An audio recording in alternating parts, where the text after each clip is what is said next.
تبارك الذي نزل الفرقان على عبده ليكون للعالمين نذيرا۔ بسم اللہ الرحمن الرحیم۔ ہماری اس مجلس کا آج کا پہلا سوال ہے، کسی بھائی نے مفتی عمر ریحان صاحب سعودی عرب سے سوال کیے ہیں۔ سوال یہ کہ مفتی صاحب، آج سے کچھ دن پہلے میں نے یوٹیوب پر آپ کا ایک بیان سنا ہے جس میں آپ نے مہدوی فرقے کے لوگوں کو اسلام سے خارج کہا ہے، تو لہٰذا فرقہ مہدوی کیوں اسلام سے خارج ہے، کن عقائد کی بنا پر، اس کی وضاحت فرما دیں۔ اور اسی طرح فرقہ مہدوی کا بانی کون تھا اور اس کی ابتدا کب سے ہوئی، اور اسی طرح ان کے عقائد کیا کیا ہیں، اس کی بھی تھوڑی تفصیل سے بتا دیں، بڑی مہربانی ہوگی۔ سوال کرنے والے مفتی ریحان عمر صاحب۔ جی مفتی صاحب، آپ نے سوال بہت بہترین کیا ہے۔ ہاں، واقعتاً میں نے یوٹیوب پر آج سے کچھ دن پہلے ایک سوال ہمارے پاس آن لائن آیا تھا، تو میں نے اس میں کہا تھا کہ مہدوی فرقہ وہ اسلام سے خارج ہے اور ان کے عقائد کفری عقائد ہیں جس کی بنا پر وہ اسلام سے خارج، میں نے خود کہا ہے۔ تو دیکھیں، ایک بات یہاں، ایک اصولی بات ذہن میں رکھیے، ہمارے اہل سنت والجماعت احناف دیوبند کا اس بات کا عقیدہ بھی ہے اور ہمارا دعویٰ بھی ہے کہ آدمی کے عقیدے اگر غلط ہوں تو وہ اسلام سے خارج ہو جاتا ہے، یعنی وہ عقائد جن عقائد سے آدمی مکمل طور پر کوئی ٹال مٹول بھی نہیں ہو رہا، کچھ بھی نہیں ہو رہا، جس سے وہ اسلام سے نکل جاتا ہے۔ تو بہرحال میں نے یہ بات کہی تھی، تو میں بتاؤں گا آپ کو میں فرقہ مہدوی کس وجہ سے وہ اسلام سے خارج ہیں، تو اس فرقے کے لوگ کیوں خارج ہیں اسلام سے۔ تو بہرحال پہلی بات یہ ہے کہ مہدوی فرقے کا جو بانی ہے سید محمد جونپوری، مہدوی فرقہ کا جو بانی ہے اس کا نام ہے سید محمد جونپوری، یہ جونپور کا رہنے والا تھا، ہندوستان کا ہے۔ اس کی پیدائش تھی 8 جمادی الاولیٰ اور 840 ہجری میں یہ ہندوستان شہر جونپور میں پیدا ہوا۔ اس کے باپ کا نام تھا یوسف اور اس کی ماں کا نام تھا آغا ملک۔ بعد میں مہدوی نے یعنی سید محمد جونپوری نے بعد میں اپنے ماں باپ کا نام عبداللہ رکھا، ماں کا نام آمینہ رکھا۔ کیوں رکھا؟ اس لیے کہ امام مہدی رضی اللہ عنہ جو قیامت کے قریب آئیں گے، ان کے والد کا نام عبداللہ ہوگا اور وہ ان کی ماں کا نام آمینہ ہوگا، تو لہٰذا اس کی مشابہت کی وجہ سے وہ اب دعویٰ تو کرنا چاہیے نا، تو جو قرآن حدیث کے اندر جو باتیں بتائی گئی ہیں وہ برابر لیول کی ہونا چاہیے، تو اس لیے اس نے اپنے ماں باپ کا نام بھی اسی طرح رکھا۔ اور یہ سید محمد جونپوری نے 9ویں صدی کے آخری میں، 9ویں صدی کی جو آخری ہوتی ہے، تو اس نے مہدوی ہونے کا دعویٰ کیا کہ میں مہدی ہوں، کہ مجھ پر مانو کہ میں مہدی ہوں۔ پھر اس نے اپنے دعوے کو آگے بڑھانے کے لیے ہر قبیلے میں جاتا اور جنگلوں کے اندر جاتا، جہاں کہیں لوگ بھی رہتے خریوں کے اندر جاتا، اپنے آپ کو مہدوی ہونے کا دعویٰ کرتا اور لوگوں کو اپنی طرف مائل کرتا۔ پھر اس نے 90 ہجری میں وہ مکہ گیا، کعبۃ اللہ کے کونے کنارے میں کھڑے ہو کر، بیت اللہ کے سامنے کنارے میں کھڑے ہو کر وہ اپنے آپ کو مہدی ہونے کا دعویٰ کیا۔ پھر وہاں سے وہ فوراً بجائے مدینہ جانے کے فوراً وہ وہاں سے ہندوستان جونپور پہنچ گیا، کیونکہ امام مہدی مکہ میں جس وقت وہ امام مہدی جب لوگ ان کے ہاتھ پر بیعت کریں گے تو اس وقت وہ سیدھا مدینہ آ جائیں گے، تو یہ سیدھا بجائے مدینہ جانے کے سیدھا یہاں آ گیا۔ یہ کیوں آیا، یہ بات کی بات میں بتاؤں گا، کیونکہ یہ صحیح امام مہدی ہوگا تو نہ کرے گا، کیونکہ جو آدمی صحیح طور پر جو حدیث کے اندر اللہ کے رسول صلی اللہ علیہ وسلم نے بتائے وہ نہیں ہے تو اس کی وجہ سے وہ کہاں سے کر سکتا عمل۔ تو بہرحال وہ سیدھا وہاں سے ہندوستان آیا، تو اس وقت اس کی عمر تھی 50 پہ 2 سال یا 50 پہ 4 سال، اس طرح اس کی عمر تھی۔ تو وہاں سے سیدھا وہ ہندوستان آیا، ہندوستان آ کر جمال پور احمد آباد کی مسجد تاج خان کے سالار میں پڑاؤ ڈال کر وہ اپنے وہاں پر اپنی فرقے کی اشاعت شروع کی، وہاں سے اس نے اپنے فرقے کو پھیلانا شروع کیا۔ تو یہ تھی سید محمد جونپوری کی جنم کنڈلی، جس کی پیدائش کہاں ہوئی، یہ کب مہدی ہونے کا دعویٰ کیا، یہ مختصر میں نے آپ کو بتا دیا۔ اور دوسری بات آپ کا سوال کا جواب یہ ہے کہ بھئی آپ نے کہا کہ فرقہ مہدوی کے عقائد کیا کیا ہیں، کن عقائد کی بنا پر وہ اسلام سے خارج ہیں۔ دیکھیں بھائی ان کے تو بہت سارے عقائد ہیں، بہت سارے عقائد ہیں، تو میں مختصر طور پر ایک 12 یا 13 عقائد میں ان کے سامنے آپ کے سامنے میں بتاؤں گا۔ ان عقائد کی بنا پر وہ اسلام سے خارج ہے، بات سمجھ میں آ رہی؟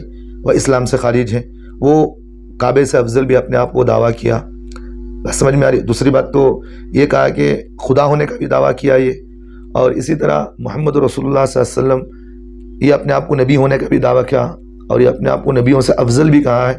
اب اس طرح کی اس کے عقائد ہیں جو میں آپ کو ترتیب وار بتا دیتا ہوں۔ تو پہلی بات تو اس کی کتاب ہے، اس میں شواہد الولایت اس کی کتاب ہے، صفحہ نمبر 5 میں اس نے یہ بات لکھی ہوئی ہے کہ بھئی اس نے یہ کہا کہ میں کعبۃ اللہ سے مشرف ہوں اور میں اس سے مقدس ہوں، اس نے یہ بات پہلی بات کہی۔ اور دوسری بات اس نے قرآن کی آیت اسی طرح لکھا کہ بھئی انزلنا الیکم نورا مبینا قد جاءکم من اللہ نور و کتاب مبین آمنوا باللہ ورسولہ والنور الذی انزلنا۔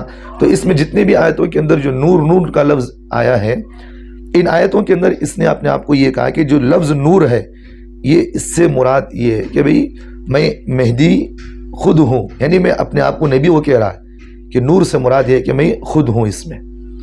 تو ایک بات تو یہاں اس نے یہ کہا کہ بھئی نور سے مراد کیا ہے کہ نبوت مراد ہے، تو نبوت اللہ نے مجھے دے رکھی ہے تو میں خود نبی ہوں، تو اپنے آپ کو نبوت کا دعویٰ کیا۔ تو ہمارا اہل سنت والجماعت احناف دیوبند کا اس بات کا عقیدہ ہے جو آدمی نبی ہونے کا دعویٰ کرتا ہے وہ اسلام سے خارج ہے، بات سمجھ میں آ رہی؟ جو آدمی نبی ہونے کا دعویٰ کرے وہ اسلام سے خارج ہے، کیونکہ اللہ کے رسول صلی اللہ علیہ وسلم نے خود فرما دیا کہ میں آخری نبی ہوں، میرے بعد کوئی دنیا میں نبی پیدا نہیں ہوگا، آئیں گے کا مطلب یہ کہ عیسیٰ علیہ السلام نازل ہوں گے، اللہ ان کو نازل کریں گے، بات سمجھ میں آ رہی؟ تو پیدا ہونا الگ چیز ہے، نازل ہونا الگ چیز ہے۔ یہ اپنے آپ کو نبی کہا ہے کیونکہ پیدائش ہے، تو بہرحال یہ پیدا ہوا تھا، نبی کہاں سے ہوگا؟ کیونکہ نبی ختم تو ہو گئی، نبوت ختم ہو گئی ابھی، بات سمجھ میں آ رہی؟ تو بھی نبی دنیا کے اندر کوئی پیدا نہیں ہوگا، تو کسی کو نبوت بھی نہیں دی جائے گی۔ اس لیے اللہ کے رسول صلی اللہ علیہ وسلم کی حدیث ہے، سرکار دو عالم صلی اللہ علیہ وسلم نے فرمایا، حضرت عمر رضی اللہ عنہ کے بارے میں فرمایا کہ اگر کوئی آخری نبی اگر ہوتا تو حضرت عمر ہوتے، بات سمجھ میں آ رہی؟ تو نبی تو نہیں ہے، سمجھ میں آ رہی بات؟ تو لہٰذا اسی طرح اس نے نبوت کا دعویٰ بھی کیا ہے، اور اسی طرح اس نے یہ بھی کہا کہ یہ خدا کا نور ہے، بات سمجھ میں آ رہی؟ یہ خدا کا نور ہے، تو خدا کا نور ہے تو مطلب یہ کہ بھئی اپنے آپ کو یہ خدا بھی کہتا ہے، آگے میں بتاؤں گا یہ۔ اور دوسری بات اس کی ایک بات یہ بھی لکھی ہوئی ہے، یہ بھی ہے کہ یہ اپنے آپ کو خدا بھی کہا ہے، بات سمجھ میں آ رہی؟ اور ایک بات یہ بڑی مزے کی بات مجھے ہنسا آیا اس بات کو پڑھ کے، اس نے یہ کہا کہ حضرت عیسیٰ علیہ السلام جس وقت پیدا ہوئے تو اس وقت میں بھی وہاں موجود تھا، تو اللہ نے مجھے نبوت کا اعلان کرنے کا حکم دیا تھا، لیکن میرے اعلان کرنے سے پہلے حضرت عیسیٰ علیہ السلام بچپن میں نبوت کا اعلان کر دیے، جس کی وجہ سے میری نبوت کو موقوف کر دیا گیا، اور پھر میں اب نبوت کا اظہار کر رہا ہوں۔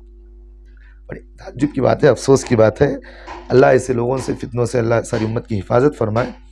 اور اسی طرح اس نے ان کا عقیدہ، 5واں عقیدہ یہ بھی ہے، یہ کہتا ہے کہ بندے کو خدا تعالیٰ نے ازل ہی میں مہدی ہونے کا اظہار فرما دیا تھا، اور نبیوں کے سامنے اظہار فرمایا کہ یہ امام مہدی ہے، اور اس لیے تمام انبیاء علیہم السلام میرے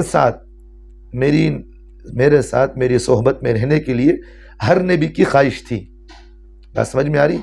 یہ اپنے آپ کو یہ کہتا ہے کہ ہر نبی کی خواہش تھی کہ میرے ساتھ صحبت میں رہے، بات سمجھ میں؟ اس کا عقیدہ یہ بھی ہے۔ اور اسی طرح اس نے یہ کہا کہ میں اللہ رب العالمین ہوں، تو شان نعمت نے حیرت سے فرمایا، میرا جی کیا آپ خدا کی ذات ہیں؟ مہدی نے فرمایا کہ بندہ بندہ ہے، لیکن بندہ ذات اللہ ہے۔ تو الیاذ باللہ ثم اعوذ باللہ، یہ اس نے لکھا ہے، یہ بات لکھی ہے، 5 فضائل ایک کتاب ہے، 55 صفحہ نمبر 55 کے اندر یہ بات لکھی ہوئی ہے، یہ اپنے آپ کو خدائی کا بھی دعویٰ کیا ہے۔ اور اسی طرح ان کا 7واں عقیدہ اس طرح یہی ہے کہ اے میرے سردار، جب تو خازن رحمت ہے تو رحم کر، قاضن کیا ہے؟ یقیناً تو خود صاحب رحمت ہے۔ بات سمجھ میں آ رہی؟ تو اپنے آپ کو خدائی کا دعویٰ بھی کیا۔ اسی طرح ان کا آٹھواں عقیدہ یہ بھی ہے کہ یہ سید محمد جونپوری کہتا ہے کہ ابراہیم علیہ السلام اور حضرت عیسیٰ علیہ السلام کو میرے طفیل ان کو نبوت ملی ہے۔ بات سمجھ میں آ رہی ہے؟ کتنی بڑی بات ہے، افسوس کی بات ہے، ایک غلیظ کمینہ قسم کا انسان یہ کہتا ہے کہ میرے طفیل حضرت عیسیٰ علیہ السلام اور حضرت ابراہیم علیہ السلام کو نبوت ملی ہے۔ اللہ اس غلیظ سے ساری امت کی حفاظت فرمائے۔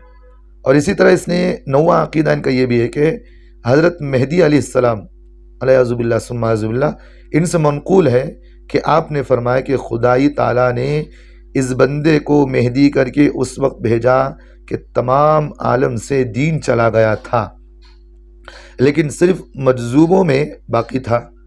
بات سمجھ میں آ رہی؟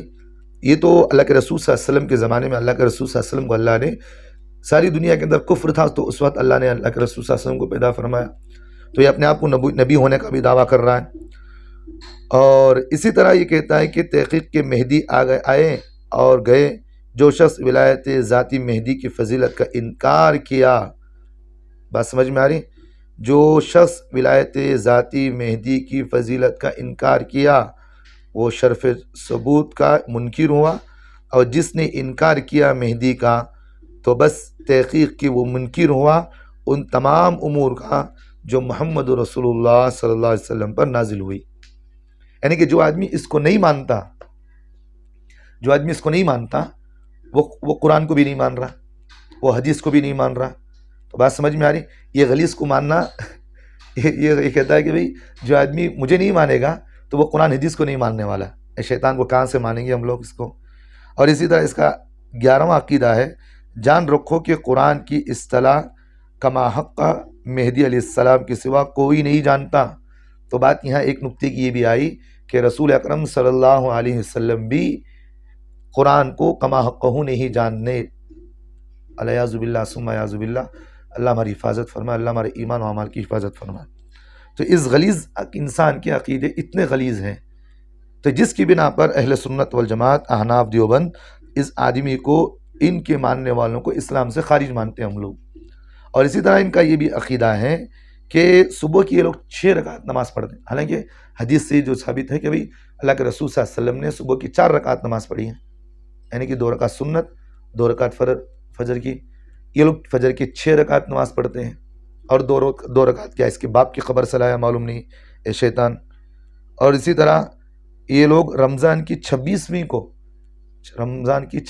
رات کو رات 1:30 بجے میں عشاء کی نماز نہیں پڑھتے اس وقت، وہ لوگ رمضان کی 26ویں رات کے ٹھیک 1:30 بجے میں یہ 2 رکعت نفل نماز پڑھتے ہیں، اور یہ کہتے ہیں کہ یہ ایک فرض ہے یہ، اور اس وقت وہ عشاء کی نماز بھی نہیں پڑھتے ہیں، کہتے ہیں کہ اس وقت عشاء کی نماز بھی پڑھنا ضروری نہیں، فرض بھی نہیں ہے، بس 2 رکعت فرض وہ پڑھتے ہیں۔ حالانکہ اللہ تعالیٰ نے قرآن مجید کے اندر ہمیں عشاء کی نماز پڑھنے کا حکم دیا، اور کتنی رکعت پڑھنا یہ اللہ کے رسول صلی اللہ علیہ وسلم نے ہمیں حدیث سے سمجھایا، عشاء کی 4 رکعت ہیں فرض۔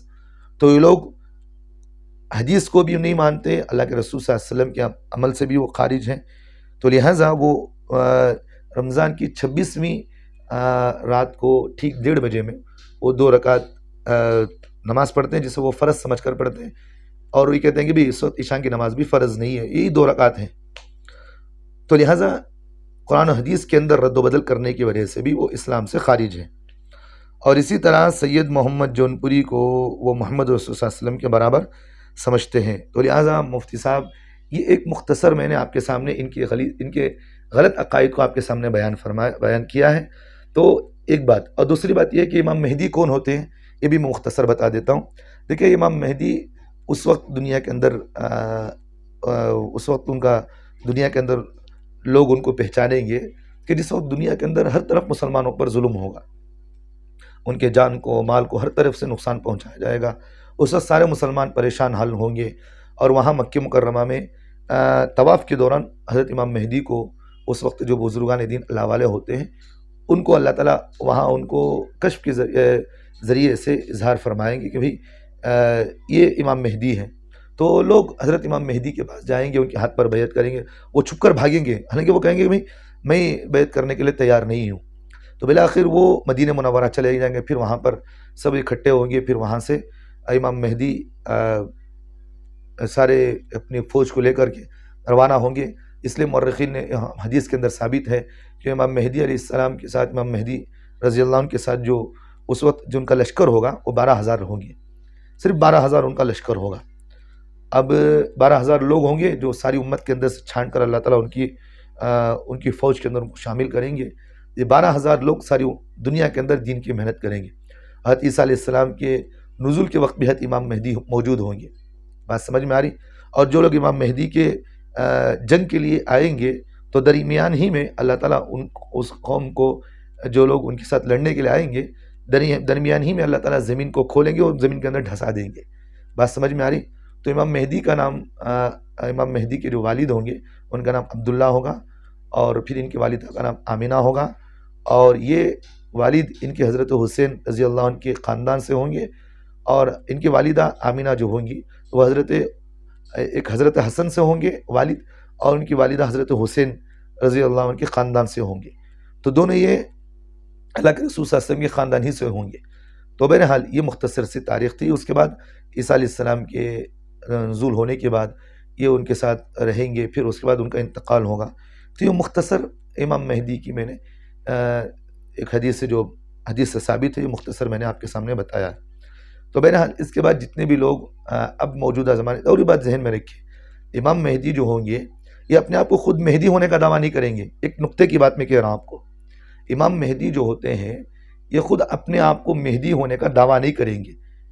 لوگ ان کے جو کچھ بھی اللہ کے رسول صلی اللہ علیہ وسلم کے حدیث سے جو ثابت ہیں وہ ساری علامات کو دیکھ کر اس کے بعد ان سے کہیں گے کہ آپ امام مہدی ہیں، تو اس وقت ان سے کہا جائے گا کہ ہم آپ کے ہاتھ پر بیعت کریں گے۔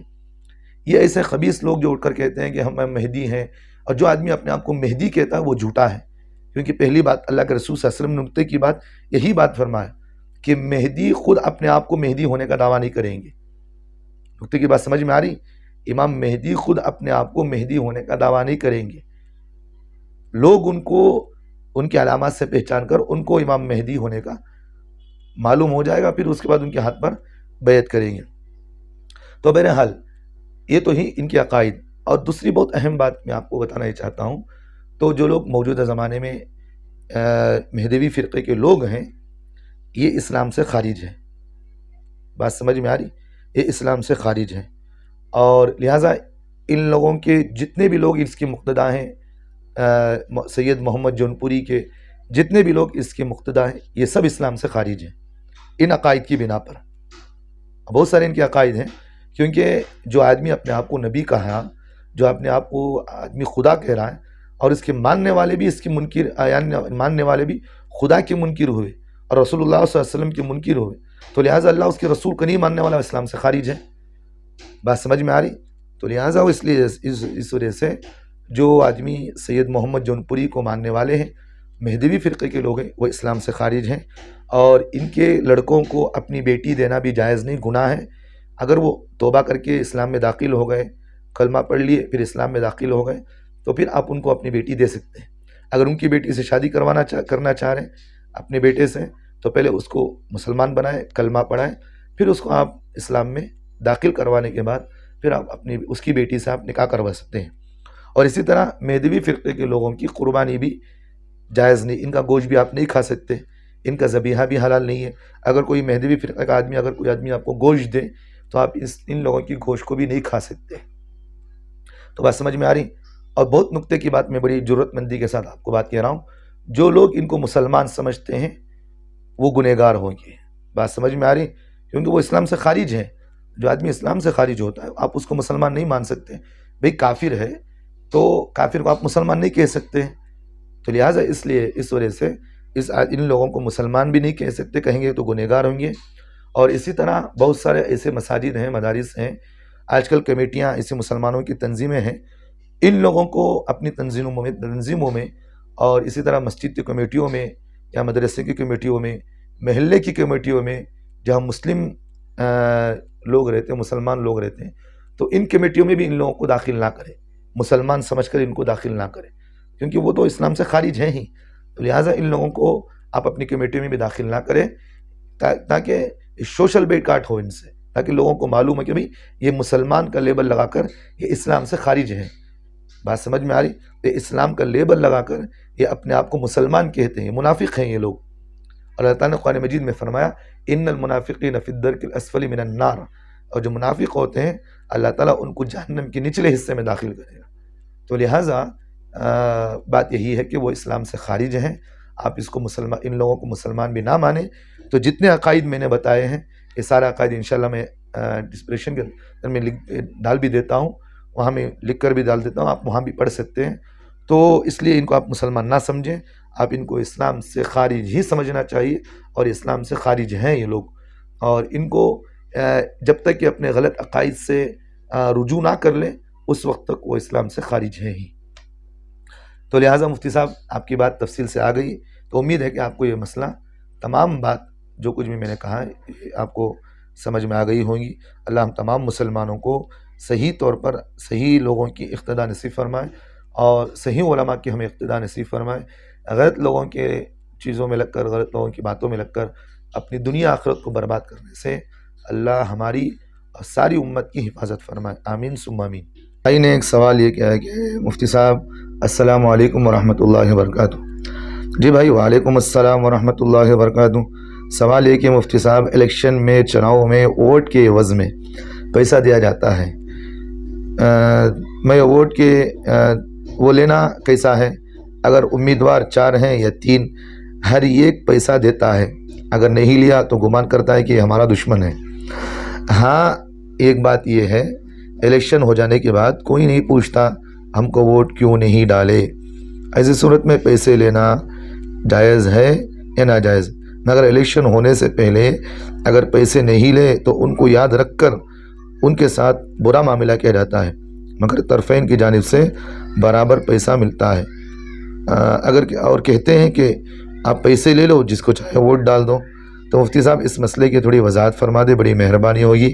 سوال کرنے والے محمد ریحان دہلی سے۔ آپ کا سوال مختصر ہے لیکن لکھیں اس طریقے سے کہ بھئی 1-1.5 منٹ تو اسی میں نکل گیا۔ بھئی اس لیے میں بار بار کہتا ہوں کہ سوال آپ مختصر لکھیں تاکہ ہمیں جواب دینے میں آسانی ہو۔ اب اتنا ایک ہی سوال ایک ہی مرتبہ آپ دہرا رہے ہیں۔ خلاصہ تو یہی بات سمجھ میں آ رہی ہے کہ بھئی ووٹ کے الیکشن کے ایام میں ووٹ کے پیسے لینا کیسا، نہ لیے تو دشمنی ہے، یہی بات سمجھ میں آ رہی۔ تو بار بار اس طرح نہیں کرنا چاہیے، ہم بار بار یہی کہتے ہیں کہ بھئی سوال مختصر رکھیں تاکہ سب کو وقت ملے جواب لینے کا۔ تو بہرحال صورت مسئلہ یہ کہ بھئی الیکشن کے ایام میں امیدواروں، سیاست لیڈران سے ووٹ ڈالنے کے سلسلے میں پیسے لینا یہ رشوت کے حکم میں ہے۔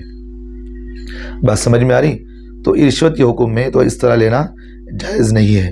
اور ایک بات میں یہاں ان سے یہ کہتا ہوں کہ جو آدمی الیکشن کے ایام میں ہوتے ہیں، جو قوم کو پیسہ بانٹتے ہیں، چائے وغیرہ جو بھی پلاتے ہیں، کھانا وغیرہ جو بھی کھلاتے ہیں، ہم ان سے ایک سوال یہ کرتے ہیں کہ بھئی آپ کو قوم کی اتنی رہبری کرنا، اتنا غم و درد تھا تو پھر دوسرے ایام میں کیوں نہیں کیا؟ آپ کیوں نہیں یاد آتا آپ کو اس وقت؟ ووٹ جیسے قریب آتے ہیں، الیکشن کے ایام جیسے قریب آتے ہیں تو وہاں آپ کو قوم کی رہبری یاد آتی ہے، قوم کی ہمدردی یاد آتی ہے، لوگوں کو اپنا پیسہ اڑانا یاد آتا ہے، اور مسجدوں کو اور مدرسوں کو پیسہ دینا یاد آتا ہے۔ تو لہٰذا جو آدمی الیکشن کے ایام میں چاہے مدرسے کے لیے ہو، مسجد کے لیے ہو، یا کسی بھی طریقے سے چائے پانی وغیرہ جو بھی پلانے کے لیے نیت سے دیتا ہو، یہ رشوت کے حکم میں ہے، اس کا لینا جائز نہیں ہے، گناہ ہے۔ بات سمجھ میں آ رہی؟ تو اس لیے کیوں گناہ ہے یہ بھی ذہن میں رکھیں، اور یہ رشوت کے حکم میں کیوں ہے یہ بھی ذہن میں رکھیں۔ ایک اصولی بات یہ بھی ذہن میں رکھیں، دیکھیں اگر کوئی آدمی میرے سے کام کروانا چاہ رہا ہے، تو میں غلط آدمی ہے لیکن پھر بھی میں اس کو صحیح بتانے کے لیے میں اس سے کچھ پیسہ لے لیا ہوں، پیسہ لے کر میں اس کو غلط گواہی دے رہا ہوں۔ بھئی گواہی یہ کوئی ایک ایسا معاملہ نہیں کہ جس سے ہم بیع و شراء کیا جائے، بات سمجھ میں آئے، جس سے ہم لین دین کیا جاتا ہے۔ بیع و شراء کے اندر کیا ہوتا ہے کہ اگر کوئی آدمی کسی کو کوئی چیز دے، جیسا کہ موبائل ہے میرے پاس، میں کسی کو دیا ہوں تو میں شے دیا تو پھر وہ مجھے پیسہ واپس دے گا مجھے۔ تو بیع و شراء کے اندر ایک چیز ہوتی ہے، شے ہوتی ہے، درمیان کے اندر سامنے والے کے پیسے لینے جو مالک رہتا ہے اس کے سامنے چیز ہوتی ہے، اور دینے والے کے سامنے تو پیسہ ہوتا ہے، تو دونوں کے پاس کوئی نہ کوئی چیز موجود ہوتی ہے۔ تو ووٹ کے اندر کوئی چیز شے موجود نہیں ہوتی، ووٹ ایک امانت ہوتے ہے، یہ حق ہوتا ہے، تو حقوق کی بے شرح نہیں ہوتی ہے. بات سمجھ میں آ رہی ہے بات؟ ایک حق ہے، یہ امانت داری ہے. تو آپ کو امانت داری کی ضروری ہے کہ بھئی جو آدمی اچھا ہو تو آپ اس کو ووٹ دیں. تو بہرحال جو آدمی الیکشن میں کھڑا ہے تو ہمارے لیے ضروری ہے کہ صحیح آدمی کو، صحیح امیدوار کو ہم صحیح طریقے پر ووٹ دیں. اور ووٹ کو بیچنا حرام ہے. کیوں؟ کیونکہ رشوت کی حکم میں ہوتی ہے. اور رشوت کے سلسلے میں رسول اکرم صلی اللہ علیہ وسلم کی 2 حدیثیں مجھے یاد آ گئی، ذہن میں رکھیں. ایک حدیث یہ کہ حضرت ابو ہریرہ رضی اللہ عنہ اس حدیث کے راوی ہیں.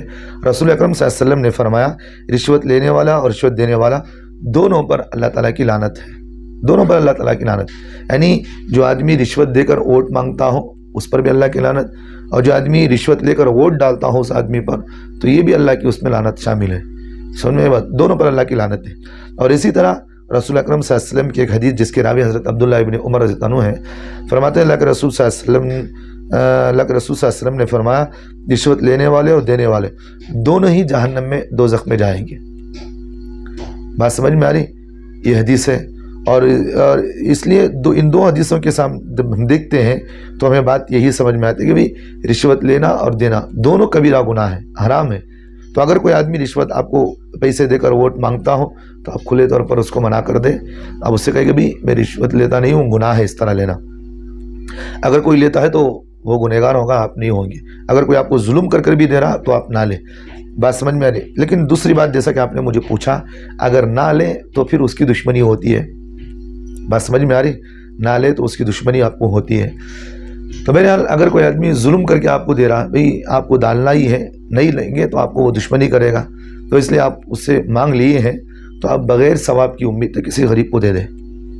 بغیر ثواب کی نیت کے آپ کسی غریب کو دے دیں تو آپ اس سے بری الذمہ ہو جائیں گے. انشاءاللہ آپ پر کوئی گناہ نہیں ہوگا. بات سمجھ میں آ رہی؟ تو اس لیے رشوت لینا اور رشوت دینا، ووٹ ڈالنے کے لیے پیسے لینا، یہ رشوت کے حکم میں ہے. تو اللہ کے رسول صلی اللہ علیہ وسلم نے فرمایا الراشی والمرتشی کلاہما فی النار. تو اللہ تعالیٰ کے رسول صلی اللہ علیہ وسلم نے رشوت لینے اور دینے والے دونوں پر بھی اللہ کے رسول صلی اللہ علیہ وسلم نے لعنت فرمائی اور جہنمی کہیں. ایک بات. اور دوسری بات یہ ہے ووٹ ڈالتے وقت تو کوئی ایم ایل اے کونسلر نہیں آتا ہے. اب اس کے چھیلے آتے ہیں گلیوں میں. ووٹ ڈالنے کے وقت اس کے ایم ایل اے اور کونسلر تو نہیں آتا، اس کے چھیلے پھرتے رہتے ہیں، اس کی دم والے. اب وہ لا کر کے گلی کوچوں میں پیسے دے دیتے ہیں اس طرح. تو ان چھیلوں کو بھی ایک بات یہی ذہن میں رکھنا چاہیے، اللہ کے رسول صلی اللہ علیہ وسلم نے ان چھیلوں پر بھی گناہ کا کبھی جو آدمی ان رشوت لینے والوں پر دینے اور لینے والے کی رہبری کرے گا تو وہ بھی گنہگار ہے. اللہ کے رسول صلی اللہ علیہ وسلم نے ان دونوں پر بھی اور ان تینوں پر بھی لعنت فرمائے. پہلی بات رشوت دینے والا، ایم ایل اے کونسلر، یہ بھی گنہگار ہے. چاہے مسلمان ہے ہندو، یہ تو ہندو تو گنہگار ہی میں ہے، مسلمان ہے تو وہ گنہگار ہیں. اور لینے والا مسلمان یہ بھی گنہگار ہیں. بات سمجھ میں آ رہی بات؟ چاہے ہندو کو دے رہے تو بھی آپ گنہگار ہیں، مسلمان ہیں ہندو کو دے رہے تو بھی آپ گنہگار ہیں. 2 باتیں ہو گئی.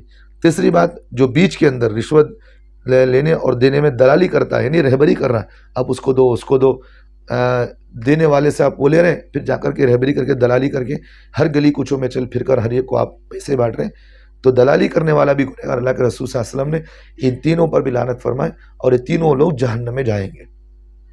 تو لہٰذا خلاصہ بات یہی ہے کہ یہ رشوت کے زمرے کے اندر ہے کہ ووٹ کے سلسلے میں کہ وہ اس سے پیسے مانگنا اور دینا اور دلالی کرنا، یہ دونوں گناہ کبیرہ ہیں. اگر کوئی لیتا ہو تو اللہ سے توبہ استغفار کریں. اگر کوئی یہ سمجھتا کہ حضرت ایسے ہی دے دیں گے کیا ہی بات نہیں، ہم چاہتے تو نہیں ہے کہ جس کو چاہے اس کو دے، تو میں ان سے ایک سوال یہ کرتا ہوں، آپ جس کو چاہے آپ کسی کو بھی ووٹ دیں، لیکن آپ لے لیں. ایک اگر کوئی آدمی دیتا ہو، اگر اس آدمی کو یہ معلوم ہو جائے کہ بھئی آپ نے پیسہ لینے کے بعد آپ مجھے ووٹ نہیں دیے، تو کیا کرے گا آپ کو؟ کیا کرے گا آپ کو؟ سب سے پہلے آپ کے گھر کے سامنے آئے گا. اگر بھئی آپ پیسہ تو میرا لیے ہیں لیکن آپ کسی غیر کو ووٹ دیے تو دشمنی بڑھے گی. اس میں آپ کو نہیں لڑے گا، آپ کے ساتھ لڑائی جھگڑا نہیں کرے گا، تو اس لیے اس کو بھی تکلیف ہوتی ہے. تو بہرحال اللہ ہم تمام کو عمل کی توفیق دے. اللہ ہم تمام مسلمانوں کو صحیح طور پر صحیح قائد ہمیں اللہ ہم تمام کو نصیب فرمائے. آمین ثم آمین. کسی ایک بھائی نے سوال کیا ہے کہ مفتی صاحب السلام علیکم ورحمۃ اللہ وبرکاتہ. جی بھائی وعلیکم السلام ورحمۃ اللہ وبرکاتہ. سوال یہ ہے کہ مفتی صاحب جمعہ کی نماز سے قبل ائمہ حضرات اپنی تقریر اتنی طویل کرتے ہیں کہ نماز جمعہ کا جو متعین کردہ وقت ہے اس سے 10-15 منٹ زائد ہو جاتے ہیں، اور یہ سلسلہ 1-2 جمعہ کو نہیں بلکہ اکثر و بیشتر ہوتا ہے۔ اب مقتدی جو بار بار گھڑی کی جانب دیکھتے ہیں اور پھر امام صاحب کو جبکہ امام صاحب بار بار گھڑی کی جانب خود بھی دیکھتے ہیں لیکن تقریر ختم نہیں کرتے، اور جمعہ کی نماز کے وقت سے 12 یا 15 منٹ بعد خطبہ شروع کرتے ہیں۔ کیا ان حالات میں مقتدی جو بار بار گھڑی کی جانب دیکھتے ہیں ان کی نماز ہوگی یا نہیں، اور ایسے امام کے لیے کیا حکم ہے؟ دونوں کے بارے میں سلسلے میں آپ تھوڑا جواب تشفی بخش فرما دے، بڑی مہربانی ہوگی۔ سوال کرنے والے محمد ذیشان دہلی سے۔ جی ذیشان صاحب، اپنے سوال بہت بہترین کیے ہیں۔ یہ تو آج عمومی طور پر یہ چیزیں ہوتی بھی ہیں، تو بہرحال میں مسئلہ سمجھا دیتا ہوں، ذہن میں رکھے۔ دیکھیں، اکثر ائمہ حضرات کو میں بھی خود دیکھتا ہوں کہ وہ جمعہ کے بیانات میں جو وقت ان کو دیا جاتا ہے وہ وقت سے 10 منٹ یا 15 منٹ آگے بڑھ جاتے ہیں، اور جانتے گھڑی کو بھی دیکھتے رہتے ہیں۔ کوئی ان کو ایسا تو نہیں کہ نامعلوم، گھڑی بھی دیکھتے رہتے ہیں، اس کے باوجود وہ آگے بڑھتے ہی رہتے ہیں۔ تو ایک بات یہاں ان خطباء کو ذہن میں رکھنا چاہیے، اس طرح وقت کی پابندی کے بغیر آنے والے مصلیوں کو بغیر کسی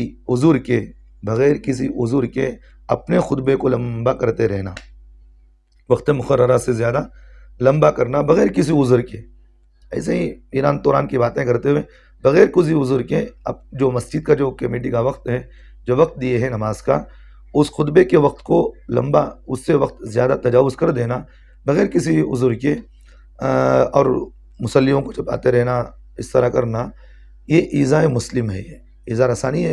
کوئی آدمی سمجھتا نہیں ہے اس کو، اور یہ خیانت کے زمرے میں آئے گا۔ بات سمجھ میں آ رہی؟ بھئی خیانت کیوں ہے؟ جو آپ مجھے سوال کر سکتے ہیں، خیانت کیوں؟ خیانت اس لیے ہے کہ جو وقت آپ کو دیا گیا ہے آپ اس وقت کے پابند ہیں۔ بات سمجھ میں آ رہی؟ آپ اس وقت کے پابند ہیں۔ 1:20 یا 1:25 کو آپ کو خطبہ ختم کرنا ہے تو آپ اس وقت کے پابند ہیں، بغیر وضو کے، یعنی کہ بغیر وضو کا مطلب یہ ہے کہ کبھی اگر اللہ کہ کبھی اس طرح ہو جائے تو بغیر وضو کے آپ اپنے وقت کو کھینچ رہے ہیں، تو وقت میں خیانت ہے۔ اللہ تعالیٰ نے قرآن مجید میں فرمایا وَأَوْفُوا بِالْعَهْدِ إِنَّ الْعَهْدَ كَانَ مَسْئُولًا، تو اللہ تعالیٰ کہنے کہ جہاں آپ سے وعدہ لیا جاتا ہے، جہاں کہیں بھی آپ کو اس بات کا حکم دیا جائے کہ بھی اس وعدے کو پورا کرنا ہے تو آپ کے لیے ضروری ہے کہ آپ اس وعدے کو پورا کریں، تو وعدہ خلافی کرنا یہ خیانت ہے۔ بات سمجھ میں آ رہی؟ اور خیانت کرنا یہ تو اللہ کے رسول صلی اللہ علیہ وسلم نے منافقوں کی علامت بیان فرمائے۔ میں بہت افسوس کے ساتھ کہہ رہا ہوں، آپ کو یہ برا نہ مانے، جو بات ہے میں بتا رہا ہوں، بڑی جرات مندی کے ساتھ میں آپ کو بتا رہا ہوں کہ اللہ کے رسول صلی اللہ علیہ وسلم نے بتایا کہ آیت المنافقین ثلاث، کہ وہ منافقوں کی جو علامتیں ہیں، منافق کی جو علامتیں وہ 3 ہیں۔ پہلی کہ جب بھی وہ بات کہے تو جھوٹ کہتا ہے، اور پھر آگے فرمایا اذا وعد اخلف، کہ جب بھی کوئی وعدہ کرے تو پھر اس کی مخالفت کر دیں، اور تیسری بات جب بھی اسے کوئی بات کرے تو پھر چڑ پڑتا ہے، لڑائی جھگڑا کرتا ہے۔ تو آپ کے ساتھ جو وعدہ کیا ہوا ہے کہ وہ وعدہ ہے کہ جو وقت آپ کو دیا گیا اس وقت میں آپ کو ختم کرنا آپ کے لیے ضروری ہے، یہ وعدہ آپ کے ساتھ ہوا ہے۔ اگر اس وعدے سے آپ آگے بڑھ رہے ہیں تو پھر مخالفت کر رہے ہیں آپ، تو یہی تو بات ہے کہ وعدے کی مخالفت کرنا یہ منافقوں کی علامت ہوتی ہے۔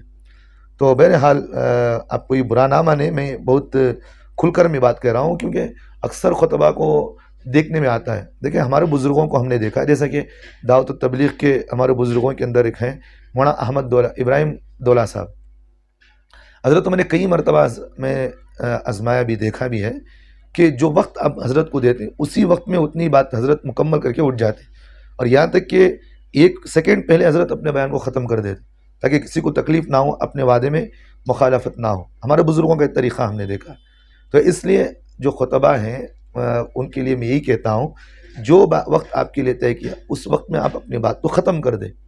اس سے زائد آپ کو وقت لینا ہے تو پھر آپ مجمع سے، یعنی تو کمیٹی والوں سے اجازت لے کر آپ کریں، اس میں کوئی بات نہیں۔ تو اس لیے میں پہلے ہی کہا بغیر عذر کے اس طرح کرنا یہ گناہ ہے، اس کو گناہ نہیں سمجھتے ہم لوگ، یہ بھی گناہ ہے اور ایذاء رسانی ہے، یہ سمجھ میں نہیں بات۔ تو اللہ کے رسول صلی اللہ علیہ وسلم نے ہمیں اس بات کی آگاہ کیے ہیں اس بات سے کہ کسی کو تم ایزا رسانی وہاں پہنچاؤ، کسی کو تم تکلیف نہ دو. تو جتنے وقت آپ ان کو بٹھائیں گے تو یہ تکلیف ہو رہی. اب وہ مقرر صاحب بھی وقت دیکھ رہے ہیں تو وہ یہ سمجھنے کہ ابھی چھوڑی، یہ ایسے وقت لگایا گیا ہے تو یہ وعدہ مخالفت کر رہے ہیں. اب جو سامنے بیٹھے ہوئے ہیں مسلیان تو وہ وقت دیکھتے رہتے ہیں، آپ ان میں بشاشت ختم ہو جاتی ہے. تو جو آدمی کے اندر بشاشت ختم ہو جائے، آپ اس کو سارا قرآن آپ اس کے سامنے تفسیر کر دیں، تو آپ کی وہ بات بہت یہ نہیں کرتا کہ توجہ کے ساتھ نہیں سنتا ہے. جو آدمی توجہ سے نہیں سن رہا، آپ اس کے سامنے بیکار کی باتیں ڈال رہے ہیں. تو اس لیے لہٰذا یہی بات ہے کہ جو مقررین حضرات کو جو وقت دیا جائے اس آپ کو پابندی کریں، اور اس طرح نہ کریں گے تو پھر آپ گنہگار ہوں گے. وعدہ مخالفت کی وجہ سے آپ گنہگار ہوں گے. اور اس مقررین کو توبہ استغفار کرنا چاہیے. اگر کوئی مقرر اس طرح کر رہا ہے تو کمیٹی والوں کی اور مسلیان کی ذمہ داری ہوتی ہے کہ اس کو انفرادی بلا کر کے آپ اس کو اس بات پر آگاہ کریں، تنبیہ کریں کہ بھئی اس طرح کی حرکت نہ کریں، کہ آپ جو وقت دیا گا اس وقت میں آپ مکمل کریں. وقت مکمل کرنے کے بعد میں اس وقت میں آپ کی بات مکمل نہیں ہو رہی تو فوراً آپ اس بات کو ختم کریں، دوسری جمعہ میں آپ اس بات کو مکمل کریں. کون کہہ رہا کہ آپ اسی وقت میں پوری بات آپ مکمل کر رہے ہیں؟ تو بہرحال یہی ہے کہ بھئی اگر کبھی ہو جائے تو اس طرح آپ آگاہ کریں. اور ہمارے خطبہ اس بات کو آپ غیر معمولی نہ سمجھیں، اس بات کو آپ غیر معمولی تکلیف آپ اس کو نہ سمجھیں. غیر معمولی تکلیف نہیں ہوتی، اس میں بہت زیادہ تکلیف ہوتی ہے بھائی، بہت زیادہ تکلیف ہوتی ہے. تو اس لیے ہم اپنے بزرگوں سے تجربہ بھی سیکھنا چاہیے، ہم اپنے بزرگوں کے طور طریقوں کو بھی سیکھنا چاہیے. جو وقت جتنا ہمیں ملتا ہے اس وقت میں ہم اپنی بات کو مکمل کرنے کی کوشش کریں اور اپنی بات کو مکمل پیش کرنے کی کوشش کریں. اگر وقت بات مکمل نہیں ہوئی تو آئندہ جمعہ بھی آپ اپنی بات کو پیش کر سکتے ہیں. لیکن کبھی کہیں آپ جلسے میں کہیں چلے جائیں، بات مکمل ہونے میں ابھی وقت کم مل رہا ہے تو بات مکمل نہیں ہو سک رہی تو آپ انتظامیہ سے آپ اجازت وہیں لے لیں. بات سمجھ میں آ رہی؟ انتظامیہ سے وہیں اجازت لے لیں. یہ عذر ہے، آپ انتظامیہ سے اجازت لے سکتے ہیں. لیکن اب عذر نہیں تو بغیر عذر کے آپ اس طرح کر رہے ہیں، تاخیر کر رہے ہیں، تو مقررین کو اس طرح یہ کرنا ایک گناہ ہے. تو بہرحال اللہ ہم تمام کو عمل کی توفیق دے، اور اللہ ہم تمام علماء کرام کو اللہ صحیح نہج پر صحیح نہج پر اور صحیح طریقے پر ہمیں کام کرنے کی توفیق عطا فرمائے. اور اللہ تعالی ہم تمام کو صحیح طریقے پر امت کو لے کر چلنے کی توفیق عطا فرمائے. آمین ثم آمین.